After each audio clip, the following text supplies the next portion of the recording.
Hello, good morning everyone. अपने third paper का second unit चल रहा था पर्ल कल्चर। तो आज उसी के अंदर से अपन टॉपिक लेते हैं पर्ल फिशरीज ऑफ इंडिया। मतलब भारत के अंदर कहाँ कहाँ जो इसका मोती का उत्पादन होता है, या फिर अपन ये कहें कि ओयस्टर जो ओयस्टर है जिनसे पर्ल मिलता है, और वो कहाँ कहाँ पाए जाते हैं भारतीय क्षेत्र में। तो गल्फ ऑफ मन्नार, ठीक है ना, जो तमिलनाडु का जो समुद्र किनारा है, जो समुद्र है उसको गल्फ ऑफ मन्नार कहा गया। और गल्फ ऑफ जो कच्छ है वो गुजरात का जो समुद्री किनारा है उसको गल्फ ऑफ कच्छ कहा था। Indian pearl fisheries in the gulf of Mannar along with the Sri Lanka, जो Sri Lanka produce the true oriental pearl, ठीक है ना, जिसको oriental pearl of the finest quality, जो सबसे अच्छी किस्म का जो पर्ल है वो इसके द्वारा प्रोड्यूस किया जाता है। जो इस क्षेत्र में जो ऑयस्टर या मोलस्का जो पाए जाते हैं वो पर्ल का निर्माण करते हैं। गल्फ ऑफ मन्नार जो श्रीलंका से भी जुड़ा हुआ एरिया है। द फाइनेस्ट पर्ल, सबसे अच्छी किस्म का। द स्पेसीज पिंक डेटा फुक्टा, जो प्रजाति है मोलस्का की, उस प्रजाति का नाम है पिंक डेटा फुक्टा। तो ये प्रजाति है जो सबसे अच्छी किस्म का मोती देती है, या उसमें अच्छी किस्म की मोती का निर्माण होता है। इन 1922 के अंदर Hornell listed a total number of 72 pearl banks known as paars. तो बैंक्स नोटेड किए गए वहां पर इस क्षेत्र में, जो कि करीब करीब 72 थे, और उनका सबका नाम पारस दिया गया। खड़ास और पारस अपन ने जो पढ़े थे, तो खड़ास मोती वो जो गल्फ ऑफ कच्छ में मिलते हैं, और जो पारस मोती उनका नाम लिया गया जो गल्फ ऑफ मन्नार में मिलते हैं। Paar means a patch of hard ground of very low profile. तो पार उनका नाम दिया गया है जहाँ पर पैचेस हैं हार्ड, जो नीचे वाला जो मैदानी जो क्षेत्र है उसका, जहाँ पर पानी है तो वो बहुत कठोर होता है, ठीक है ना। These parts are located in line parallel and at a distance of 10 to 16 nautical miles from the land। तो ये पैचेस है, और जो नीचे वाला तल है जो समुद्री तल है वो हार्ड है, और ये 10 to 16 माइल्स तक में उसके जो नीचे वाली जो जमीन है उसमें अंदर ये पैचेस बार बार आते रहते हैं। This stitch from Pamban Kerai paar in the north head of gulf Mannar, जो उत्तरी क्षेत्र है गल्फ मन्नार का, जिसको पंबन कार पार किया जाता है, वहां से लगाकर to to Manapad Periya paar in the south, तो उत्तर से लगाकर दक्षिण तक, यानी कि पंबन कराई पार से लगाकर मैनाबड़ पेरिया पार तक ये एरिया, जो आप अगले वाले फिगर में आप इसको देखेंगे, ठीक है ना। ये पंबन पार है, और यहाँ से लगाकर ये मनायापन पेरिया पार तक का जो क्षेत्र है, ठीक है ना, यहाँ से लगाकर यहाँ तक का ये सारा एरिया है जो गल्फ ऑफ मन्नार में आता है, जो आप ये इस फिगर के थ्रू देख रहे हैं। Gulf of Mannar with distribution of pearl banks, ठीक है ना। तो ये पर्ल बैंक्स है, जैसे ये सारी जो आपको दिख रही है इसे यहाँ से लगाकर इस एरिया तक, ये पूरा जो ये गल्फ ऑफ मन्नार है, तो हम ये सब क्षेत्र है जो गल्फ ऑफ मन्नार के अंदर आता है, यहाँ से लगाकर यहाँ तक का एरिया, समुद्री एरिया, जो कोस्टल एरिया है तमिलनाडु से लगाकर इधर श्रीलंका आ जाता है, श्रीलंका तक का, नॉर्थ से लगाकर साउथ तक। Among these 72 beds, quite a large number of them have not yielded any fisheries at any time in general। तो ये जितनी भी 72 जो इन्होंने कहा है स्पेसीज, क्या कहते हैं, हॉर्नल के द्वारा जो पर्ल बैंक्स नोटेड किए गए हैं, तो ये 72 के 72 quite large 72 beds, quite a large number of them have not yielded any fisheries at any time. हर समय पर यहाँ से ये ऑयस्टर नहीं प्राप्त किए जाते हैं, जितने भी ये बैंक्स है 72। In general the pearl fisheries at Tholayiram paar and Kadamoto group and Kuruvul group have been relatively consistent and the production of pearl than the others। तो यहाँ पर जो ये थलाइवरम, कोडामुठू और करुवल ग्रुप है, यहाँ आप देखेंगे ये कोठामाडू है, ठीक है ना, और करुवेल होगा यहाँ पर कहीं।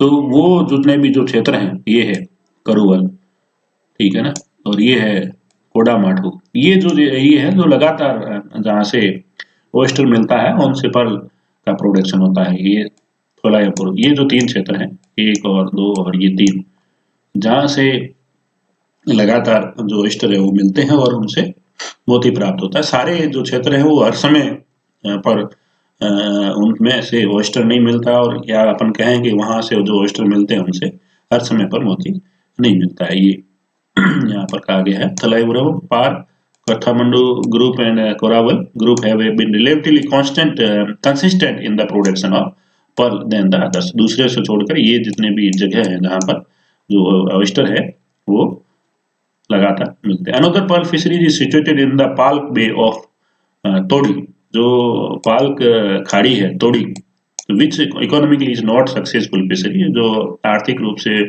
वो सफल फिशरी नहीं है वहाँ का पालन।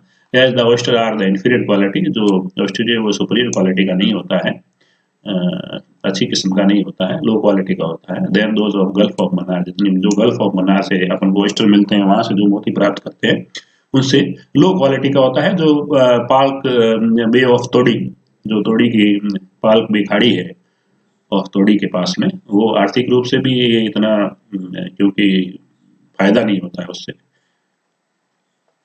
दूसरा है गल्फ ऑफ मन्नार के बाद गल्फ ऑफ कच्छ जो क्षेत्र है। In the gulf of Kutch there are about 42 pearl oyster reefs, तो यहाँ पर करीब करीब 42 है, और जो गल्फ ऑफ मन्नार है वहाँ कितनी थी, 72 पर्ल बैंक्स थी। ये सामान्यतः क्या कहलाते हैं, खड़ास कहलाते हैं, जबकि गल्फ ऑफ मन्नार वाले क्या कहलाते हैं, पार्स कहलाते हैं।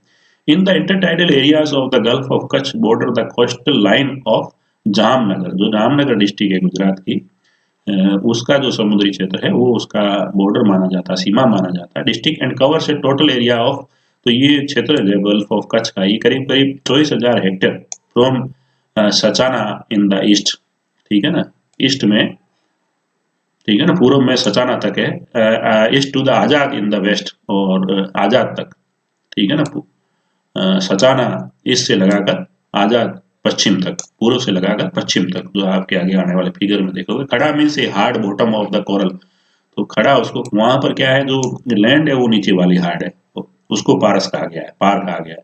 जबकि जो खड़ा है वो नीचे वाला जो क्षेत्र है वो क्या है, वहां पर कोरल है, तो कैल्शियम कार्बोनेट और ये जितने भी मिनरल्स होते हैं वो जाके वहाँ डिपोजिट होते हैं, ठीक है ना। तो वो एरिया है, उसको कोरल, तो कोरल है इसलिए उसको खड़ा कहा गया है। It's a Rocky area with an admixture of mud and sand, जहाँ पर मिट्टी भी है और रेत भी है, वो जाके मिक्स हो गई है, और दूसरे जितने भी मिनरल्स है वो जाके डिपोजिट हो गए हैं उसके नीचे, जो तल है, समुद्र का तल है। तो उस उस समुद्र की तल का इस प्रकार होने से उसको खड़ा कहा गया। Pearl oyster of the species Pinctada fucata is found है, पिंक डेटा फुकेटा भी यहाँ पाया जाता है गल्फ ऑफ कच्छ में भी। ये जो आप क्षेत्र दे रहे हैं ये गल्फ ऑफ कच्छ है, जो पूर्व से लगाकर पश्चिम तक, ठीक है ना। द गल्फ ऑफ कच्छ इस डिस्ट्रीब्यूशन ऑफ पर्ल बैंक्स, जिसको खड़ास कहा जाता है, ठीक है ना। ये यहाँ आजाद होगा, ये है सचाना, तो ये आप सचाना देख रहे हो जो जामनगर का है, यहाँ से शुरू होता है ये, और यहाँ लगाकर ये आजाद देख रहे हो, ठीक है ना। जो सचाना ईस्ट में है और आजाद इन द वेस्ट, पश्चिम में।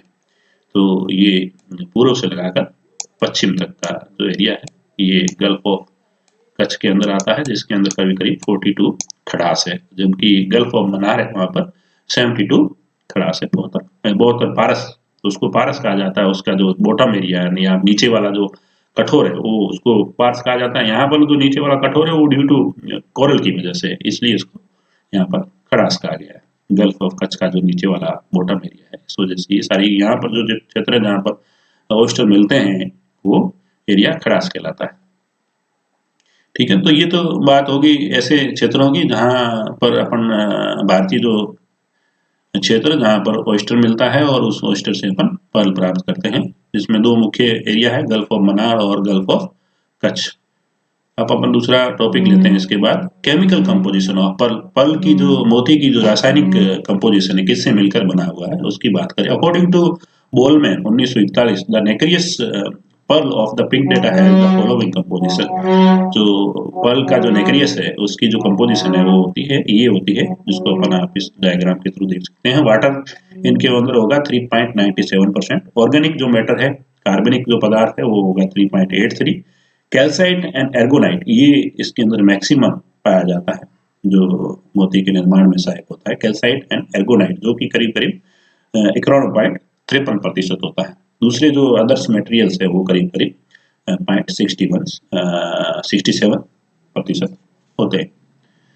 Superior and inferior quality pearl is determined by the following. जो अच्छी किस्म का और अच्छी किस्म का नहीं, जो लोअर क्वालिटी का होता है, ठीक है ना, पुअर क्वालिटी का, कमजोर किस्म का और अच्छी किस्म के पर्ल को कैसे पहचाना जा सकता है। The mineral calcium carbonate is secreted by the pearl sac epithelium. जो पर्ल की उपकला होती है उसकी ऑयस्टर की, उसके द्वारा जो कैल्शियम कार्बोनेट है वो स्रावित किया जाता है। वो दो रूप में होता है, एक तो आर्गोनाइट का होता है, ऑर्गोनाइट क्रिस्टल्स, और दूसरा होगा कैल्साइट क्रिस्टल को, क्योंकि कैल्साइट और जो आर्गोनाइट है वो सबसे ज्यादा मात्रा में होते हैं, करीब करीब 91.53 के आसपास। जो अपन ने ये पीछे देखे यहाँ पर 91.53 ये कैल्साइट हाइड्रोजन। ये जो उसकी कवच है, अपन ने सेल की बात की, सेल के नीचे एक जो ऑयस्टर होते हैं उनकी खोल के नीचे एक स्तर पाया जाता है, इपिथेलियम, ठीक है ना, जिसको मदर पर्ल कहा जाता है। तो वो इपिथेलियम या उपकला स्तर वो कैल्शियम कार्बोनाइट का और स्रावित करता है। और वो कैल्शियम कार्बोनाइट के दो रूप होते हैं, टू फॉर्म्स होती है, जिसमें पहली फॉर्म है आर्गोनाइट क्रिस्टल और जो दूसरी फॉर्म है वो है calcite crystal. The third form of variety crystal has not been reported in the pearl. तो तीसरी फॉर्म रिपोर्टेड नहीं की गई है। तो ये दोनों है आर्गोनाइट और कैल्साइट, ठीक है ना, जो एक क्रिस्टल के फॉर्म में होते हैं। The real nacre substance is aragonite. जो नेक्रे का वास्तविक जो पदार्थ है वो क्या है, आर्गोनाइट है। While calcite is the prismatic substance. तो कैल्साइट है वो एक प्रिस्मेटिक सबस्टेंस है। नेक्रे का जो मेन जो पदार्थ है वो है आर्गोनाइट। Although four types of culture pearl produced are known as organic, prismatic, and nacreous and compound। तो चार प्रकार के जो प्राकृतिक मोती है वो उनका प्रोडक्ट्स होता है जो कि नॉन है। एक तो है पहला ऑर्गेनिक, दूसरा प्रिस्मेटिक, तीसरा नेक्रियस, चौथा कंपाउंड। तो ये फोर पर्ल कल्चर के प्रोडक्शन की फॉर्म्स है, ठीक है ना। दूसरी ऑर्गेनिक पहली, दूसरी प्रिस्मेटिक, तीसरी नेक्रियस और चौथी कंपाउंड। तो यहाँ ये तय हो गया क्योंकि जो नेक्रे है मेनली वो आर्गोनाइट का है और प्रिस्मेटिक है वो किसका है, कैल्साइट का है, ठीक है ना। तो मेनली जो रियल नेक्रे है वो एर्गोनाइट का बना होता है, while calcite is the prismatic substance. तो यहाँ ये हो गया, जहाँ कंपोजिशन की बात करें तो वो उसके आधार पर ये इसके टाइप्स है कृत्रिम जो पर्ल है उसके। The quality of pearl matter, inorganic matter and crude. The superior quality का जो पर्ल होगा वो ब्लू नीला होगा, ठीक है ना, पर्ल ब्लू। इनफीरियर क्वालिटी का भी पर्ल ब्लू होगा। लेकिन इनऑर्गेनिक मैटर है तो जो अच्छी किस्म का उसके अंदर करीब करीब 92.60% होगा, और जो कम क्वालिटी का है, अच्छी किस्म का नहीं है, उसके अंदर जो मात्रा है इनऑर्गेनिक मैटर की 91.30 की होगी, ठीक है। और क्रूड होगा वो सुपीरियर क्वालिटी में 4.5 होगा, 4.50% होगा, जबकि इन्फीरियर क्वालिटी उसमें 8.31% होगा। प्रॉपर्टीज ऑफ पर्ल की बात करें, क्या उसकी प्रॉपर्टीज है। The classification of pearl, pearl are classified according the size and given below. उसके आकार के आधार पर उसको क्लासिफाई किया गया है। The size and diameter, types and name, ठीक है। साइज में देखें बिलो 2.6 ये माइनर ग्रैन्यूल्स, छोटे छोटे कण होता है, और 2.6 से लगाकर 4.9 मिलीमीटर तक, mm तक का जो होता है वो सबसे फाइन पर्ल माना जाता है, जिसको 5.0 से लगाकर 6.8 तक का सबसे स्मॉल पर्ल होता है, ठीक है ना। और 6.9 से 8.2 मीडियम पर्ल होता है, अबोव 8.2 सबसे लार्ज पर्ल होता है। ये आकार के आधार पर इसको डिस्टिंग्विश किया गया है पर्ल को। Factor responsible for the production of coloured pearl, जो रंगीन मोती प्राप्त होता है उसके लिए कौन से कारक उत्तरदायी है। The depth of the oyster culture and light penetration is related with the lustre and colour of the pearl. जो गहराई है जहाँ पर ऑयस्टर मिलते हैं वो, और जो सूर्य की रोशनी है वो वहां तक पहुंचती है कि नहीं पहुंचती, उसके ऊपर निर्भर करता है कि उसका चमक जो मोती की और उसके रंग वो गहराई पर कहाँ पाए जाते हैं, समुद्र में कितनी गहराई पर वो ऑयस्टर पाए जाते हैं जिनसे मोती मिलते हैं। दूसरा जो सूर्य की रोशनी है वो वहां तक पहुंच पाती है, नहीं पहुंच पाती है। तो उसके ऊपर निर्भर करता है कि जो मोती मिल रहे हैं उसका चमक और उसका रंग कैसा होगा। Lustre increase with the increasing rearing period of pearl oyster. तो जो अपन रियरिंग समय होता है उसका, ठीक है ना, उस समय बनने के समय या तो उस समय इसका क्या है, चमक इंक्रीज होती है। The relation exist between the colour of the cut piece of the pallium of the donor and the colour and lustre of the pearl. The relation पाया गया है कि बिटवीन द रंग और उसके पीसेज ऑफ द पेलियम के, of the donor जो दे रहा है, and the colour and lustre of the pearl. तो ये उनके ऊपर निर्भर करता है या उनके अंदर ये रिलेशन दिखा गया, exist between the colour of the cut pieces of the pallium of the donor and the color and luster of the pearl। ये उनके बीच में सहसंबंधता देखी गई। Availability and quality of food phytoplankton's content has distinct effect on the color and luster of the pearl via its role and energy supply। जो भोजन के रूप में वहाँ ग्रहण कर रहा है जो भोज्य पदार्थ, उसकी क्वालिटी कैसी है, जैसे फाइटोप्लैंक्टन्स होते हैं जिसको ये ग्रहण करता है, तो उसके ऊपर भी इसकी चमक निर्भर करती है। और जो उनसे उनको कितनी उनसे ऊर्जा मिल रही है, energy, depend on the energy of food materials which taken by oyster। The amount of trace elements present influence the color of pearl। जो कम मात्रा में जो पदार्थ पाए जाते हैं वो भी कहीं कहीं उसकी जो रंग है उसके को प्रभावित करते हैं। Texture and colour of pearl. Good quality pearl are determined by their lustre and colour. जो अच्छी किस्म का जो मोती है वो उसके रंग से, उस चमक से पहचाना जाता है। The colour of pearl is related to the metallic elements present in the oyster. जो मेटालिक पदार्थ है उनके ऊपर तत्व जो पाए जाते हैं उसके ऊपर निर्भर करता है एंड उसके एनवायरमेंट, ऑयस्टर के एनवायरमेंट पर। This has been analysed through the spectral analysis of different colour pearl. तो जो स्पेक्ट्रम है उससे एनालाइज किया जाता है कि उसके अंदर कलर, उसका रंग कैसा है। It has been observed that the cream coloured and golden colour, जो उसका क्रीम के जैसा कलर, मखमल टाइप का रंग, और गोल्डन सोने के जैसा colour contain a good quality, वो अच्छी किस्म का होता है। Copper and silver while which में medium sodium and zinc were reported to the present in a meat coloured and pink coloured Perl.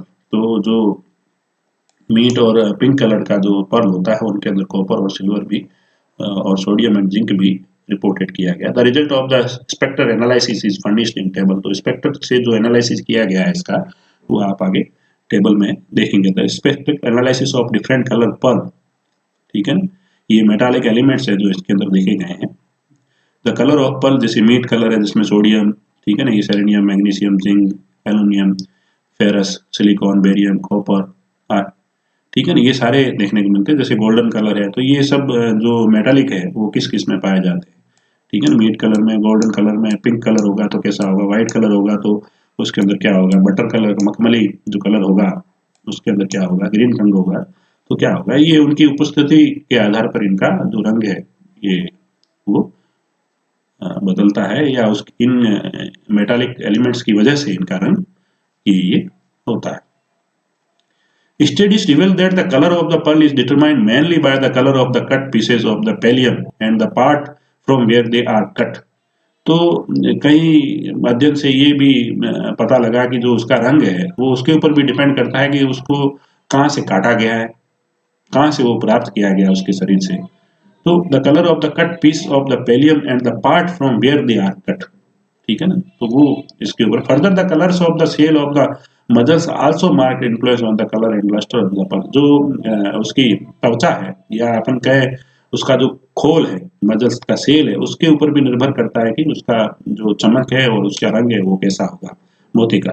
The showing the influence of the part from where the pieces of pallium have been taken upon the colour and lustre of the pearl. तो कहाँ से उसका प्राप्त किया गया है pallium, sorry, तो उसके ऊपर उसका रंग और उसकी चमक निर्भर करता था। Part of where the piece of pallium have been taken, anterior part से लिया गया, मिडिल पार्ट से लिया गया, या पोस्टीरियर पार्ट से लिया गया, या डोर्सल पार्ट से लिया गया। The colour of the culture pearl, ये जेड व्हाइट होगा यदि एंटीरियर से लिया गया है, सिल्वर कलर का होगा, सफेद रंग का होगा या चांदी के रंग का होगा। मिडिल पार्ट से लिया गया तो पिंक होगा या फिर लाइट हो, हल्का पीला होगा। पोस्टीरियर पार्ट से लिया गया तो पिंक या लाइट रोजी होगा या रेड गोल्डन होगा। डोर्सल पार्ट से लिया गया तो डीप पिंक होगा या गोल्डन या ऑरेंज, कॉपर या टोसी रोजी या वायलेट कलर का होगा। तो ये निर्भर करता है कि उसको कहाँ से प्राप्त किया गया है। ठीक है, तो बहुत सारे ऐसे कारक हैं जिसके ऊपर इसकी चमक और इसका जो रंग है वो निर्भर करता है। भाई मेटल्स जो कंटेंट्स है उसके अंदर कंपोजिशन है उसके ऊपर निर्भर करता है। ओएस्टर क्या फूड मटेरियल खा रहा है उसके ऊपर निर्भर करता है। कितनी गहराई में पाया जा रहा है, वहां पर सूरज की रोशनी पहुंच रही है कि नहीं पहुंच रही है, उसके ऊपर भी उसके पर्ल का रंग और उसकी चमक निर्भर करती है। तो दूसरे भी बहुत सारे रंग कारक हैं भाई, इसको कहाँ से प्राप्त किया उसके ऊपर निर्भर, जैसे अपन ये इस स्लाइड के थ्रू अपन पढ़ रहे हैं। Showing the colour and lustre of the pearl being formed by the influence of the shell color। अब जो उसका कवच है, खोल है, उसके ऊपर भी निर्भर करता है कि उसका रंग कहता है। Of the mussels from whose body the pieces of pallium have been extracted। तो उसकी बॉडी से जो पैलियम है उसको निकाला जाता है। The colour of the mussel cells from where extracted white red yellow colour है। तो colour of the mussel cells up on whom it has been implanted white red yellow. अब रिजल्ट ऑफ द कलर पर, तो ये जो white होगा तो ज्यादातर व्हाइट होने के चांसेज है, रेड होगा तो उसके ज्यादातर रेड होने के चांसेज है, येलो होगा तो उसके ज्यादातर येलो होने के चांस है। तो ये उनकी जो खोल है उसके ऊपर भी निर्भर करता है, उसकी पैलियम है उसके ऊपर भी निर्भर करता है कि कहाँ से उसको लिया गया। ठीक है ना। तो ये टेक्सचर ऑफ पर्ल किसके ऊपर निर्भर करता है, composition of texture and colour of Perl. ठीक है ना, उसकी चमक और उसका रंग किसके ऊपर निर्भर करता है। कौन कौन से ऐसे कारक हैं जो उसके प्रोडक्शन के लिए उत्तरदायी हैं। ठीक है ना, पर्ल की प्रॉपर्टीज क्या है। ठीक है ना, वो भी अपने देखा। सुपीरियर और इंफीरियर क्वालिटी का पर्ल कैसा होता है, उसके अंदर क्या क्या होगा, और पर्ल बनता किससे, उसके मेन कंपोनेंट्स क्या क्या है, जैसे कौन सीक्रेट करता है, आर्गोनाइट और कैल्साइट। ठीक है ना, और कौन कौन सी चार टाइप है, जैसे अपने यहाँ ऑर्गेनिक जिसके अंदर ज्यादा होगा तो ऑर्गेनिक, प्रिस्मेटिक मतलब जिसके अंदर कैल्साइट ज्यादा होगा, तो न्यूक्लियस मतलब जिसके अंदर आर्गोनाइट सब्सटेंस ज्यादा होगा, तो कंपाउंड मतलब सभी